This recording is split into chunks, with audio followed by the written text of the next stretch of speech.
Music in journalism and propaganda. What do they do with us? Let me explain something to you about the effects of propaganda and news music. I'm Martin Knust, musicologist at Linnaeus University.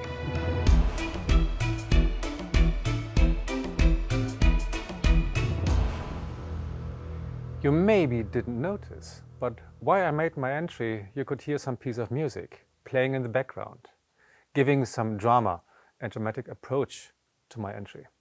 It is this kind of music that I'm conducting research about, and especially about the circumstance that this kind of music has been used both in propaganda and news music. How are they related? Very briefly about my material. My material are journalist soundtracks and propaganda soundtracks, audio-visual material that can be found in the internet, on TV, and that could be seen and watched in cinema. The style of this music that you've heard is a very interesting mixture. It mixes some dramatic music in the style of the 19th century, operatic or symphonic music, with stylistic influences from pop, giving some Wagnerian orchestral gestures a kind of very simplistic and easy to grasp structure. Some general features of news and propaganda music have to be mentioned first. First of all, this is music, and that makes it very interesting for me as a musicologist, that is played in a non-fictional context. We are used to music that has been played in opera houses or in feature films, but analyzing music that accompanies real events is a different thing. What happened during the past years is that a large array of journalist formats has been enriched with music. First and foremost, it's documentaries. You can, I would say very subjectively, find music in each documentary that has been made in the past years. You can find music in political magazines on TV, and you can find music in news reports. And recently, even in Western countries, background music has entered news. What makes it even more interesting and difficult to analyze is that this is music in a mass medium. So it's distributed through wide channels, and the effects on the audience are not really known. It is background music, which means it is in some way unheard. You don't put attention to it, but on the images and the text that is spoken. But why is music there? It would not be there if it had no effect at all. What makes it different from conventional film music is that this kind of music that you have heard now is precomposed. It has been made by musicians before the actual events that it accompanies take place. That makes the relation between image and sound somewhat random. It is most often purely instrumental, giving the voice of the news anchor or the propagandist some space.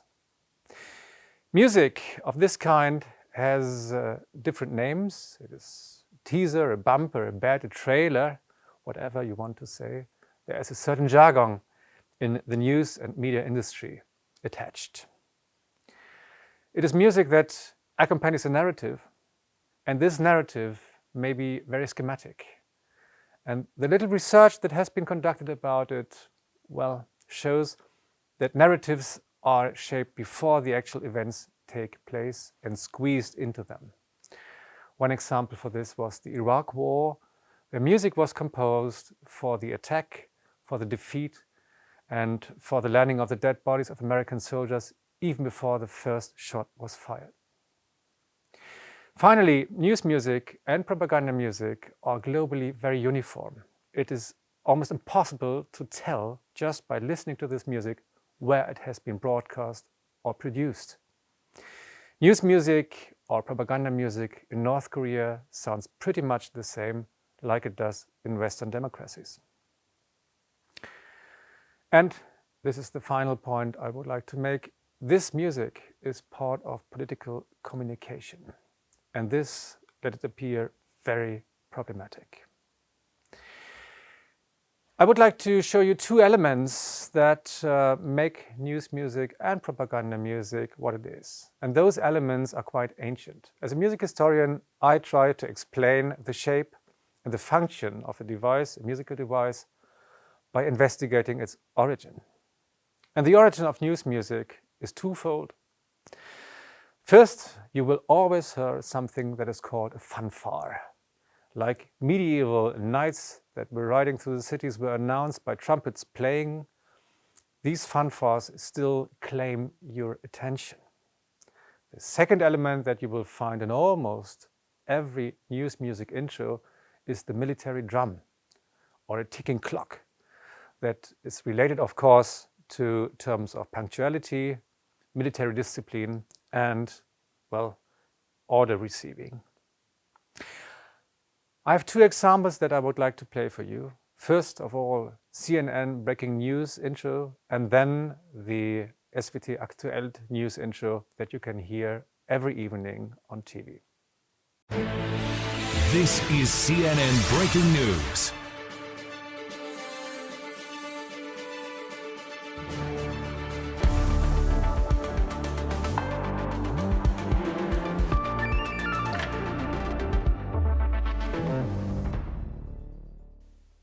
What did you hear? You did hear two news fanfares, or news intros, both of them displaying a sweeping melody, that is the fanfare, and having a distinct beat in the background that claims your attention, that maybe makes you nervous, and that will raise the finger in a symbolic way and tell you, listen, this is going to be important. Of course, the CNN news fanfare sounds a little bit more old-fashioned than the more crisp or slick SVT fanfare. Nonetheless, the design is the same on a structural level. When was this kind of music invented? It was invented when mass media came into existence during the 1920s. I would like to take a short look into these origins. What was the situation during World War I, before news music came into existence? Well, it was a time of mass gatherings, mass concerts, people gathering in thousands of people gathering for performing music and listening to music. These mass concerts were quite often patriotic. At these occasions, patriotic songs were sung, national anthems, speeches were told. Still, you can find this kind of event in the United States or in the larger dictatorships in Eastern Europe and in the Far East. I have one example for you from those patriotic concerts. Quite nice music, I have to admit. It's a fanfare that opens Leos Janáček's Glagolitic Mass.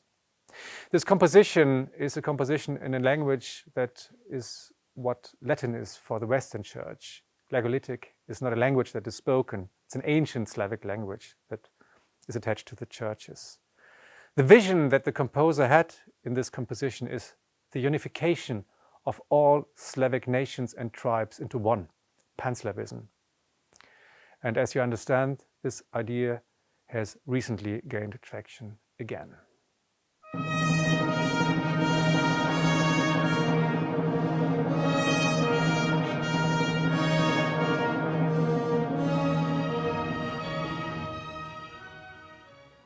What was the situation after World War I? Well, as you know, the mass media, radio, cinema, film, and gramophone were invented. All of them attached to music. Music played a very crucial role in the creation of those media. It was broadcast and it accompanied the newsreel, the newly invented form of audiovisual journalism in the cinema. Of course, in the beginning, the movies and films were silent. This is how we call them. However, silent movies were never silent in the real meaning. There were pianists, little orchestras accompanying them with music that resembled the music you just heard. Music that claimed your attention, music that was full with marches, with drum effects, and with fanfares. This is how the first newsreel did sound. And what is the problem with the 20s? Well, in the 20s, as you know, Europe was partly conquered by dictatorships in Italy, later on in Germany, and even the Russian or the Soviet Union was dominated by a dictatorship. All of them employed music excessively much, wall to wall, from the beginning to the end, to their news films. And of course, this is propaganda. I have an example here for you that I would like to show you. This propaganda film was made in the late 1930s. It was shown to an international audience and justified the German attack on Poland. It does it in this way. First, you will be shown a view of the city of Gdansk, or Danzig, the German name, with a nice melody in the background, claiming that this is an ancient German city. Then you will be shown a map of Poland, and the speaker will declare for you that this is a country that not consists of one nation, but of different nations.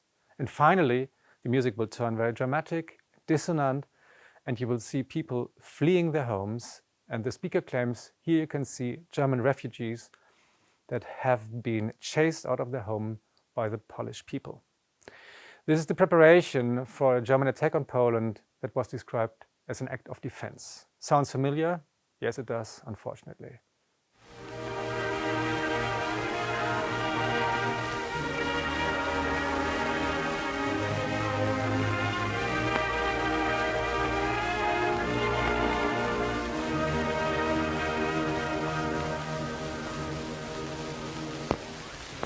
This venerable German town was cut off from the mother country by the Treaty of Versailles and was formed into a so-called free state under the control of the League of Nations. Various restrictions and obligations were imposed upon this new political structure, such as an exterritorial postal, customs and railway sovereignty allotted to Poland within the Green Line. The German fraction amongst this conglomerate of nationalities was ruthlessly persecuted. German schools were closed, industrialists and landowners expropriated, and large parts of the German populace were driven out of the country. You have seen how a map, a very neutral measure of communication, can be charged through music to show the demonic enemy that has to be fought. Something that is a very useful mean for propaganda. What about propaganda music today? We haven't in the West really made research and conducted research about it, except about those European dictatorships that are history. What we have missed as researchers is that propaganda music has flourished in Russia, in the Central Asian republics, in North Korea and in China especially. The shape of this propaganda music, as you will see, is exactly the same like it was in the 1920s, 30s and 40s in fascist Germany. You will see now a short sequence, the beginning of the Chinese military victory parade of 2015, celebrating the victory over Japan and Germany. You will see the leader of the Communist Party entering with a fanfare. Shortly after that, a march will start and the military parade will start, passing the Forbidden City in Beijing. And you will see the similarities with the example I showed you before.